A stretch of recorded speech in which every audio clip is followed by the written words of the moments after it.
Hello and welcome everyone. We are streaming live from the United Nations in New York, and today we will be discussing how innovation and technology is changing the face of Africa and whether it can help the continent be more inclusive. My name is Michał Szymański. I work for the UN Department of Economic and Social Affairs. And with me today I have Ms. Rafia Ibrahim, Senior Vice President and Head of Market Area for Middle East and Africa at Ericsson. Is that correct? That's correct. I got it right. And if you have any questions for Ms. Ibrahim, or if you have any comments whatsoever about innovation and technology in Africa, please just post them under the comment section and we'll try to address as many as we can during this live transmission. Let me start with a question of my own. In Africa and globally today, more people have access to mobile phones than toilets. How does such penetration of technology change a continent such as Africa? With mobile phones, connectivity is then in abundance. You can go anywhere with your mobile phones.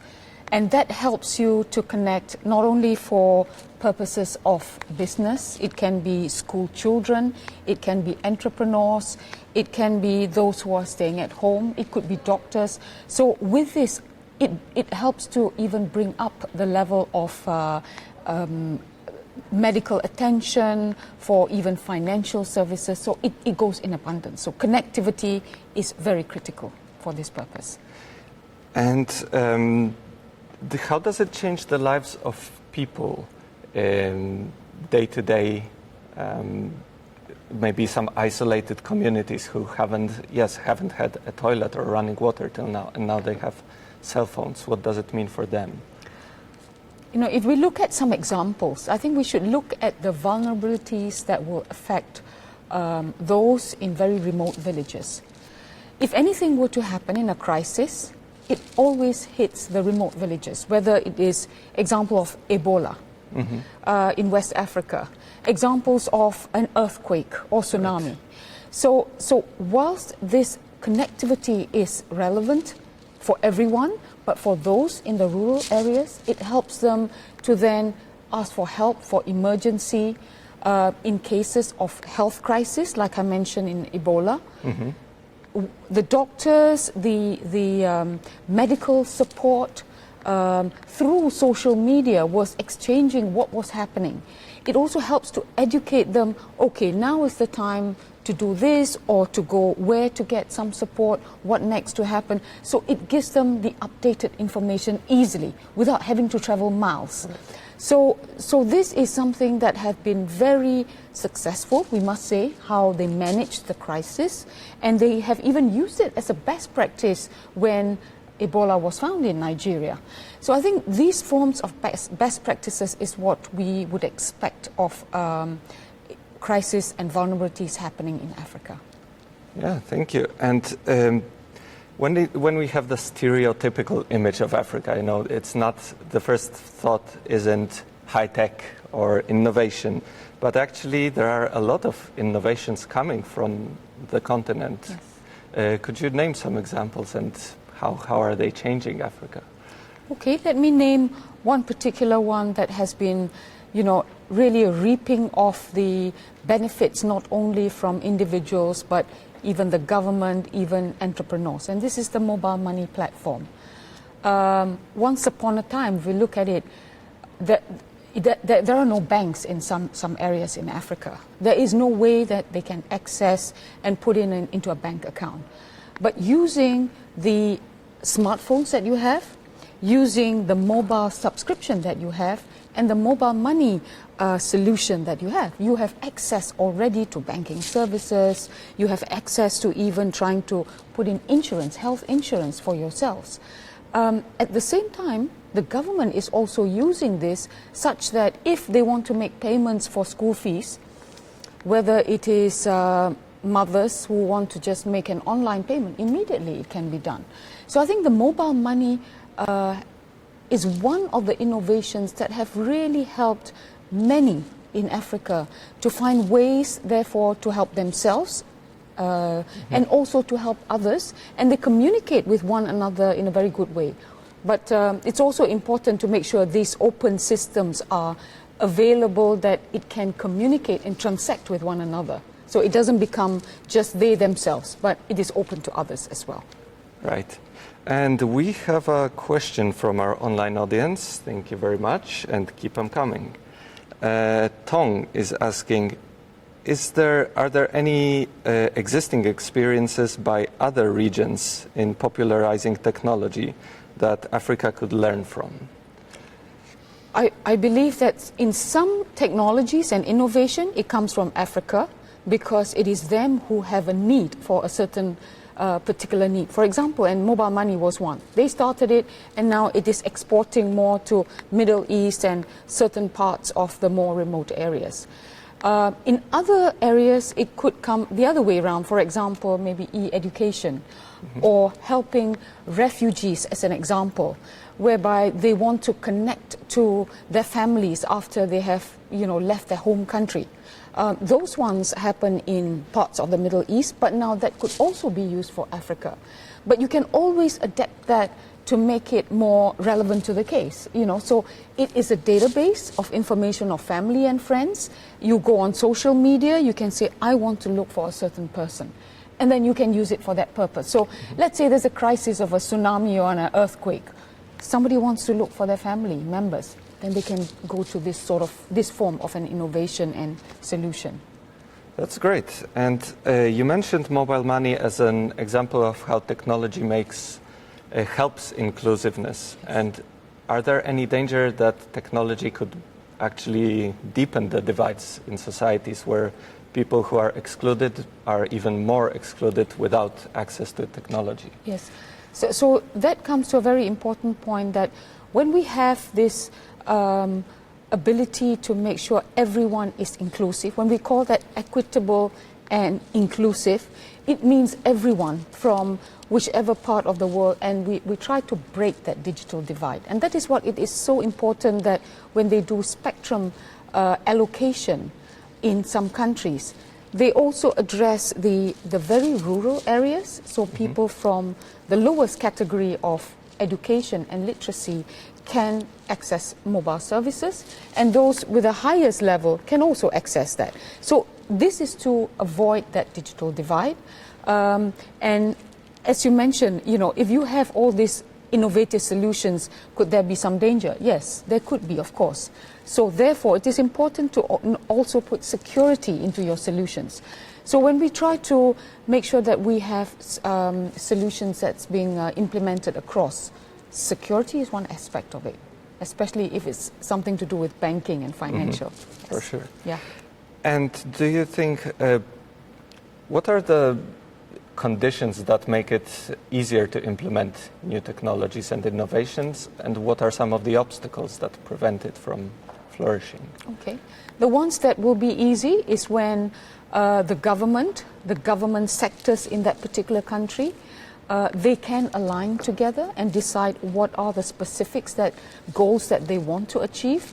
They invite private sectors to have these discussions with them, so that dialogue that happens between private and public sectors helps to move and accelerate the requirements. So that is where in some countries in Africa it is going at a pace that is good, because there's progress, there is follow-ups, but in others they are still in isolation. So therefore there is a need for a harmonization and a collaboration between them. So that addresses the first question, whereby there must be some form of a forum that collaboration needs to happen. But on the other hand, if you need to incentivize everyone, especially the private sectors, to participate as well, then it is fair to give them some form of incentives to their innovation. If they're going to put in a lot of time and effort and educate people, I think it is also fair that private sectors are given those forms of incentive.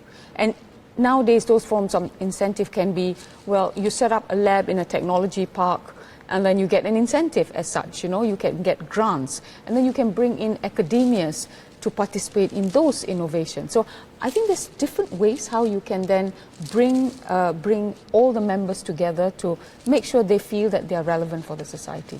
Right, so it really works both ways. Yeah. We have another question, actually. Thank you very much. And Helen is asking, how is technology changing people's lives in Africa, and is it always for the good? Are there examples of bad technology? Well, you can put some kind of checkpoints to make sure that the technology availability is more to support the society rather than to have bad influences, for example. But in this case, when we are starting, I mean, we look at what has Africa gone through. 2G, where it is very basic communications, and then it moves to higher speed because everyone wants to have e-education, for example. Then you need to move to higher speeds to 4G. And then, of course, hopefully 5G comes in Africa soon after. Then you have machine-to-machine communication, whereby, for example, if I have got some kind of supplies requirement from my home to the supermarket, I don't have to tell the supermarket I need milk or something like that. It goes machine to machine.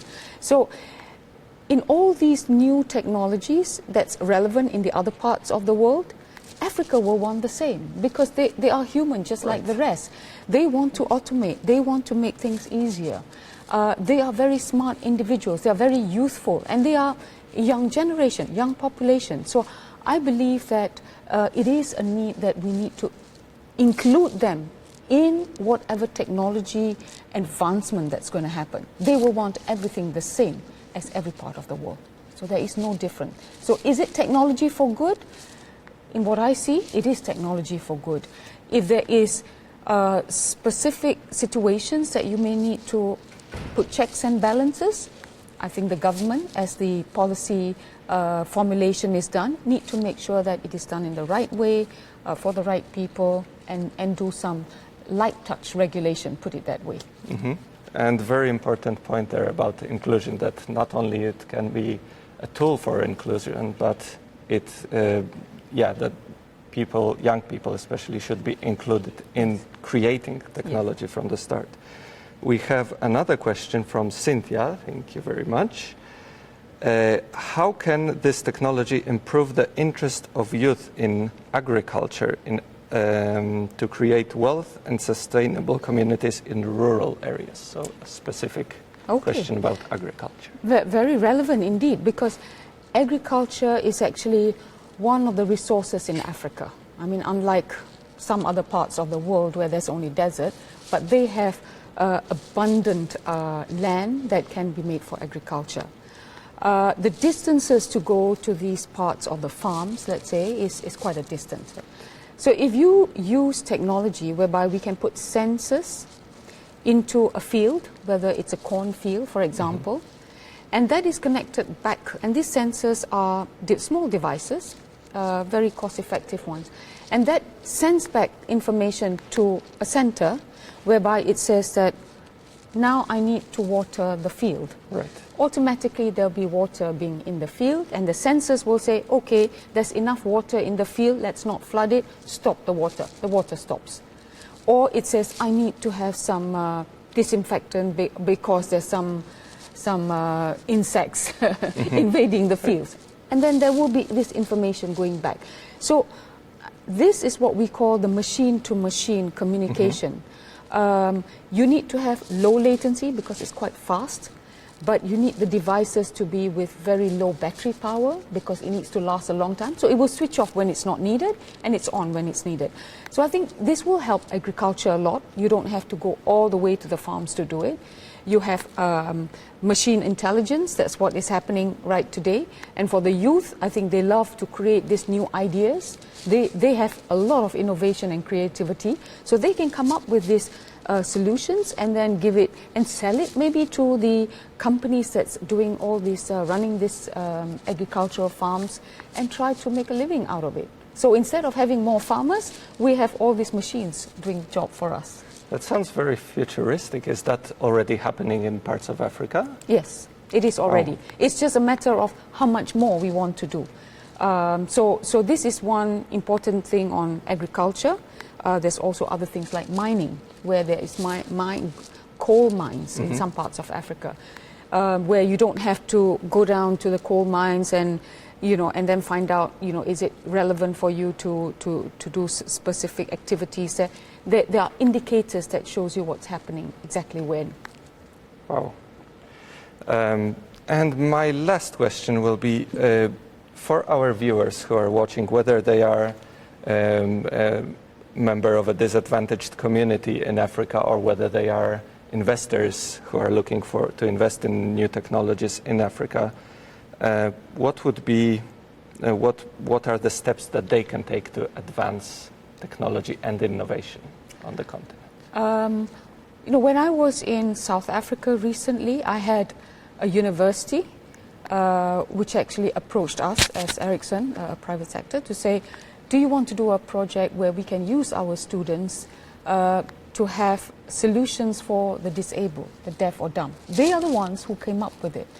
So if academias who have students who have got engineering courses or telecommunication courses, whatever is relevant, IT courses, and they want to make sure that it is available as well to the less fortunate ones, and they are asking us, how do you support Ericsson? And then we come up with ideas how it can be put into the connectivity and the mobile solutions. Then I think it gives a chance to everyone else really to enjoy that there are opportunities even for the disabled. So I think that things are happening, whether they are investors or whether there's universities who are interested to have these programs. Okay, great.